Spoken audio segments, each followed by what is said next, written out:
মিশরে গাজা শান্তি সম্মেলনে সভাপতিত্ব করবেন যৌথভাবে মিশরের president Abdel Fattah al CC এবং যুক্তরাষ্ট্রের প্রেসিডেন্ট ডোনাল্ড ট্রাম্প।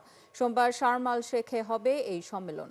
20টিরও বেশি দেশের প্রতিনিধিরা এই সম্মেলনে অংশ নেবেন বলে জানিয়েছে মিশরের প্রেসিডেন্ট কার্যালয়। এক বিবৃতিতে বলা হয়, গাজা যুদ্ধের স্থায়ী অবসান এবং মধ্যপ্রাচ্যের শান্তি ও স্থিতিশীলতা প্রতিষ্ঠার লক্ষ্যেই এই সম্মেলন। জাতিসংঘ মহাসচিব, যুক্তরাজ্যের প্রধানমন্ত্রী, ইতালির প্রধানমন্ত্রী, স্পেনের প্রেসিডেন্ট এবং ফ্রান্সের প্রেসিডেন্ট সম্মেলনে যোগ দেবেন বলে নিশ্চিত করেছেন। তবে ইসরায়েলি প্রধানমন্ত্রী এবং হামাসের কোনো প্রতিনিধি এই সম্মেলনে যোগ দেবেন কিনা তা এখনও নিশ্চিত নয়। এখানেই সম্প্রতি হামাস ও ইসরায়েলের মধ্যে অস্ত্রবিরতি চুক্তি সম্পন্ন হয়েছিল। সেখানে কাতার, মিশর ও তুরস্ক মধ্যস্থতা করেছিল। মার্কিন প্রেসিডেন্ট ডোনাল্ড ট্রাম্পকে একসময় বর্ণবাদী বিশৃঙ্খলার নকশাদার এবং গাজার জন্য অযৌক্তিক স্বপ্নদ্রষ্টা বলেছিল হামাস। অথচ এখন সেই ট্রাম্পের ওপর ভরসা করেই গাজার জিম্মিদের মুক্তি দিয়ে সবচেয়ে বড় রাজনৈতিক জুয়া খেলা খেলেছে এই ফিলিস্তিনি সংগঠন। কিন্তু কিভাবে ট্রাম্পকে ভরসা করছে হামাস, জানুন সৃষ্টি ঘটকের রিপোর্টে। গত মাসে এক নাটকীয় ফোন কল ট্রাম্পকে নিয়ে হামাসের মনোভাব পাল্টে দেয়। ওই কলেই ট্রাম্প ইসরায়েলের প্রধানমন্ত্রী বেনিয়ামিন নেতানিয়াহুকে যুক্ত করেন কাতারের প্রধানমন্ত্রীর সঙ্গে। দোহায় হামাস নেতাদের টার্গেট করে ইসরায়েলের বোমা হামলার ঘটনায় ক্ষমা চাওয়ার জন্য। এই ঘটনায় হামাসের চোখে ট্রাম্পকে এমন এক মার্কিন প্রেসিডেন্ট হিসেবে তুলে ধরে যিনি প্রয়োজনে নেতানিয়াহুর বিরুদ্ধেও অবস্থান নিতে পারেন এবং গাজা যুদ্ধের অবসানে সত্যি আগ্রহী। কাতারে ব্যর্থ বোমা হামলায় হামাসের প্রধান আলোচক খালিল আল হাইয়া অল্পের জন্য রক্ষা পান। এতে ট্রাম্প ইসরায়েলের উপর ক্ষুব্ধ হন এবং কাতারের আমিরকে আশ্বাস দেন এরকম হামলা আর হবে না। এই ঘটনায় ট্রাম্পের তৎপরতা এবং কাতারকে দেয়া আশ্বাসে হামাস মনে করে এই মানুষটা ইসরায়েলকেও চাপে রাখতে পারে। হামাস আরও খেয়াল করেছে, জুনে ইরান ইসরায়েল যুদ্ধবিরতির সময় ট্রাম্প প্রকাশ্যে ইসরায়েলকে নির্দেশ দিয়েছিলেন তারা যেন নিজেদের যুদ্ধবিমান ফিরিয়ে নেয়। এরপরই গত বুধবার ট্রাম্প মধ্যস্থতাধীন যুদ্ধবিরতি চুক্তিতে স্বাক্ষর করে হামাস। এক হামাস প্রতিনিধি বলেন, ট্রাম্প আলোচনার সময় 3বার ফোন করেন। তার আগ্রহ পুরো সভাকক্ষ জুড়ে অনুভূত হয়েছে। আলোচনায় যুক্ত মার্কিন ও ফিলিস্তিনি কর্মকর্তারা জানান, মধ্যস্থতাকারীরা হামাসকে বোঝাতে সক্ষম হন যে জিম্মি ধরে রাখা তাদের জন্য এখন বোঝা, চাপ নয়। এক হামাস প্রতিনিধি বলেন, বিশ্ব এখন তাদের জিম্মি রাখাকে মানবিক বিপর্যয় হিসেবে দেখছে। তাদের ছাড়ার পরই ইসরায়েল যুদ্ধ যদি আবারও শুরু করে তার কোনো নৈতিক ভিত্তি থাকবে না। চুক্তি অনুযায়ী হামাস সব জিম্মি মুক্তি দেবে, এমনকি ইসরায়েলি সেনা সম্পূর্ণ প্রত্যাহার ছাড়াই। 2 হামাস কর্মকর্তা স্বীকার করেছেন এই সিদ্ধান্ত ঝুঁকিপূর্ণ বাজি, যা নির্ভর করছে ট্রাম্পের ব্যক্তিগত দায়বদ্ধতার ওপর। চুক্তিতে কোনো লিখিত মার্কিন গ্যারান্টি নেই, কেবল মৌখিক আশ্বাস। তবুও হামাস মিশর, কাতার, তুরস্ক ও যুক্তরাষ্ট্রের কথায় ভরসা রেখেছে যে ট্রাম্প ইসরায়েলকে আবারও যুদ্ধ শুরু করতে দেবে না। সৃষ্টি ঘটক, ৭১। গাজায় যুদ্ধবিরতির অংশ হিসেবে সোমবার মুক্তি পেতে যাচ্ছেন হামাসের হাতে আটক ইসরায়েলি জিম্মিরা। মুক্তি পাওয়া জিম্মিদের ফেরত আনার পরবর্তী করণীয় নিয়ে সব ধরনের প্রস্তুতি শেষ করেছে ইসরায়েলি কর্তৃপক্ষ। জিম্মিদের প্রথমে হাসপাতালে নেওয়া হবে শারীরিক পরীক্ষা নিরীক্ষার জন্য। এজন্য প্রস্তুত রাখা হয়েছে সেবা মেডিকেল সেন্টার। সবশেষ প্রস্তুতি দেখতে হাসপাতাল পরিদর্শন করেছেন ইসরায়েলি প্রধানমন্ত্রী বেনিয়ামিন নেতানিয়াহু। কয়েক দফা জিম্মি হস্তান্তরের পর সবশেষ হামাসের হাতে রয়েছে অবশিষ্ট 48 জন। এদের মধ্যে 20 জন জীবিত বলে ধারণা করা হচ্ছে। বাকি জিম্মিদের মরদেহ ফেরত দেওয়া হবে চুক্তি অনুযায়ী। বিনিময়ে ইসরায়েল তাদের কারাগারে দীর্ঘ সাজা ভোগ করা 250 জন ফিলিস্তিনি এবং যুদ্ধের সময় বন্দী 1700 জনকে মুক্তি দেবে। যুদ্ধবিধ্বস্ত গাজা উপত্যকা পরিদর্শন করেছেন ট্রাম্পের মধ্যপ্রাচ্য বিষয়ক বিশেষ দূত স্টিভ উইটকফ এবং জামাতা জেরার্ড কুশনার। এ সময় মার্কিন সামরিক বাহিনীর সেন্ট্রাল কমান্ড প্রধান অ্যাডমিরাল ব্র্যাড কুপার এবং ইসরায়েলি সেনাপ্রধান ইয়ার জামিল উপস্থিত ছিলেন। ইসরায়েলি সেনাবাহিনীর প্রকাশিত একটি ভিডিওতে জামিরকে উইটকফ এবং কুশনারের সাথে একটি সেনা ঘাঁটিতে দেখা গেছে। সেখানে ইসরায়েলি সেনাদের কাছ থেকে যুদ্ধ সংশ্লিষ্ট বিভিন্ন বক্তব্য শুনতে দেখা যায় উইটকফ ও কুশনারকে। তবে এটি গাজার কোন এলাকায় ধারণ করা হয়েছে সেটি সম্পর্কে কোনো তথ্য দেয়নি ইসরায়েল। এ বিষয়ে ইসরায়েলি সেনাবাহিনী রেডিও একটি নিরাপত্তা সূত্রের বরাত দিয়ে জানিয়েছে, মধ্যপ্রাচ্য দূত স্টিভ উইটকফ শনিবার ভোরে গাজায় ইসরায়েলি সামরিক ঘাঁটি পরিদর্শনে গিয়েছিলেন। অর্থ দিয়ে গাজার ক্ষত সারাতে চায় ইসরায়েলের শীর্ষ অস্ত্রদাতা জার্মানি। এর মধ্যে $3 কোটি দেওয়ার ঘোষণা দিয়েছে দেশটি।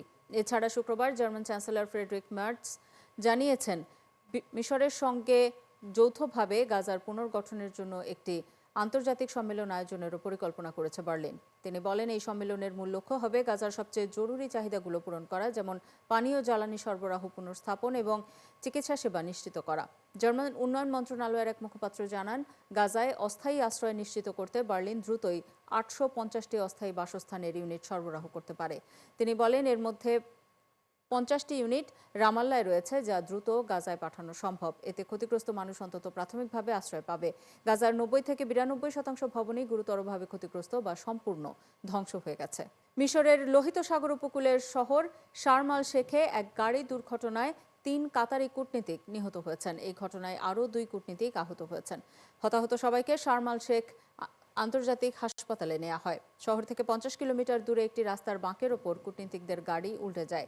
এই সপ্তাহের শুরুতে শার্ম আল শেখের মিশরীয় কর্মকর্তাদের সাথে গাজায় যুদ্ধ শেষ করার জন্য মার্কিন প্রেসিডেন্ট ডোনাল্ড ট্রাম্পের পরিকল্পনায় প্রথম পর্যায়ে ইসরায়েল এবং হামাসের মধ্যে চুক্তি করতে যারা সহায়তা করেছিলেন, হতাহত কূটনীতিকরা কাতারের সেই আলোচনাকারী দলের সদস্য কিনা তা স্পষ্ট নয়। দক্ষিণ লেবাননে ইসরায়েলের তীব্র বিমান হামলায় 1 জন নিহত এবং 7 জন আহত হয়েছেন। হামলায় বৈরুতের সঙ্গে দক্ষিণ লেবাননের সংযোগ সড়কও বন্ধ হয়ে যায় বলে জানিয়েছে দেশটির কর্তৃপক্ষ।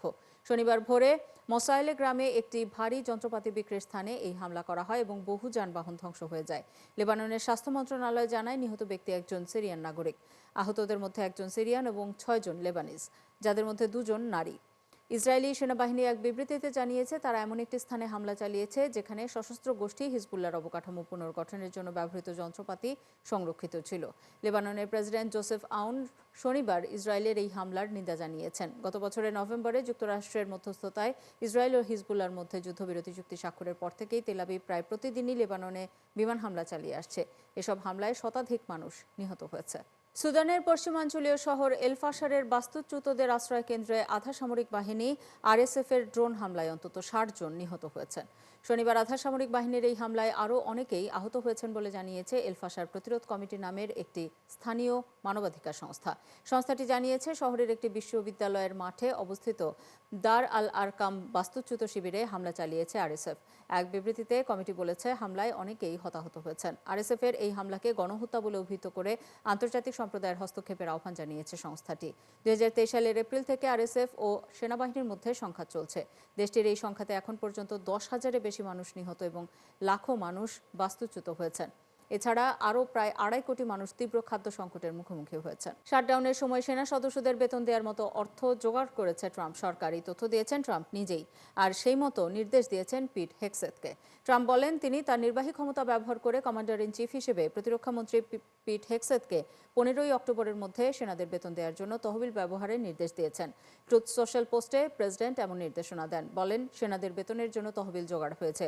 পররাষ্ট্রমন্ত্রী হেগসেথ সেনাদের বেতন দেওয়ার জন্য সেই অর্থ ব্যবহার করবেন। তহবিলের উৎস বা সেনাদের বেতনের জন্য ব্যবহৃত মোট পরিমাণ জানাননি ট্রাম্প। সরকারি অচলাবস্থার 11তম দিনে ট্রাম্প এই ঘোষণা দিলেন। প্রোস্টেট ক্যান্সারের চিকিৎসার অংশ হিসেবে বর্তমানে রেডিয়েশন থেরাপি নিচ্ছেন যুক্তরাষ্ট্রের সাবেক প্রেসিডেন্ট জো বাইডেন। শনিবার মার্কিন সাবেক প্রেসিডেন্টের একজন মুখপাত্র এই তথ্য জানিয়েছেন। তিনি বলেছেন, প্রেসিডেন্ট বাইডেন বর্তমানে রেডিয়েশন থেরাপি এবং হরমোন চিকিৎসা নিচ্ছেন। আগামী নভেম্বরে 83 বছর বয়সে পা দিতে যাচ্ছেন জো বাইডেন। চলতি বছরের সেপ্টেম্বরে ত্বকের ক্যান্সার কোষ অপসারণের জন্য মোহজ সার্জারি নামে একটি অস্ত্রোপচার করান তিনি। ত্বকের সবচেয়ে প্রচলিত অংশের ক্যান্সারের চিকিৎসায় এই পদ্ধতির ব্যবহার করেন চিকিৎসকরা। গত মে মাসে ডেমোক্র্যাট দলীয় সাবেক এই প্রেসিডেন্ট বলেছিলেন, তার মেটাস্ট্যাটিক প্রোস্টেট ক্যান্সার ধরা পড়েছে। বাইডেনের ব্যক্তিগত চিকিৎসক দল বলেছেন, সাবেক প্রেসিডেন্টের ক্যান্সার আক্রমণাত্মক স্তরে থাকলে হরমোন সংবেদনশীল, অর্থাৎ এই ক্যান্সারের চিকিৎসায় সাড়া দেওয়ার সম্ভাবনা বেশি। মেক্সিকোতে টানা প্রবল বর্ষণে সৃষ্ট বন্যায় নিহতের সংখ্যা বেড়ে 37 জনে দাঁড়িয়েছে। দেশটির সিভিল ডিফেন্স কর্তৃপক্ষ জানিয়েছে, 32টি রাজ্যের মধ্যে 31টিতেই ভারী বৃষ্টিপাত হয়েছে, যার ফলে দেশের বেশিরভাগ নদীর পানি বেড়ে বন্যা পরিস্থিতির সৃষ্টি হয়েছে। অনেক গ্রাম প্লাবিত হয়েছে, ভূমিধ্বসের ঘটনাও ঘটেছে। এছাড়াও সড়ক ও সেতু ধসে পড়েছে। সবচেয়ে ক্ষতিগ্রস্ত হয়েছে মধ্যাঞ্চলের হিদালগো রাজ্য, যেখানে অন্তত 22 জন মারা গেছেন। 1000-এর বেশি ঘরবাড়ি ক্ষতিগ্রস্ত হয়েছে। পাশের পুয়েবলা রাজ্যে অন্তত 9 জনের মৃত্যু হয়েছে। স্থানীয় প্রশাসনের আশঙ্কা, আরও নিখোঁজ মানুষ থাকায় মৃতের সংখ্যা বাড়তে পারে। এই রাজ্যেই প্রায় 80,000 মানুষ ক্ষতিগ্রস্ত হয়েছেন। ভেরাক্রুজ রাজ্যে নিরাপদ আশ্রয়ে সরিয়ে নেওয়া হয়েছে 16,000 মানুষকে। উদ্ধার অভিযানে হাজারো সেনা সদস্য, নৌকা, বিমান ও হেলিকপ্টার মোতায়েন করা হয়েছে। রাজ্যগুলোর বন্যা আক্রান্ত এলাকা থেকে শত শত মানুষকে উদ্ধার করা হয়েছে। চলতি বছর 2025 সালে মেক্সিকোতে অস্বাভাবিকভাবে ভারী বৃষ্টিপাত হচ্ছে। রাজধানী মেক্সিকো সিটিতে বৃষ্টিপাতের নতুন রেকর্ড হয়েছে। এই ছিল এখনকার আয়োজনে। বিশ্বের আরও নতুন কিছু খবর ও বিশ্লেষণ নিয়ে দুপুর 1:30টায় আবারও হাজির হবে বিশ্বযোগ। চোখ রাখুন একাত্তরের ফেসবুক পেজে এবং সাবস্ক্রাইব করুন একাত্তরের ইউটিউব চ্যানেল। একাত্তরে থাকুন।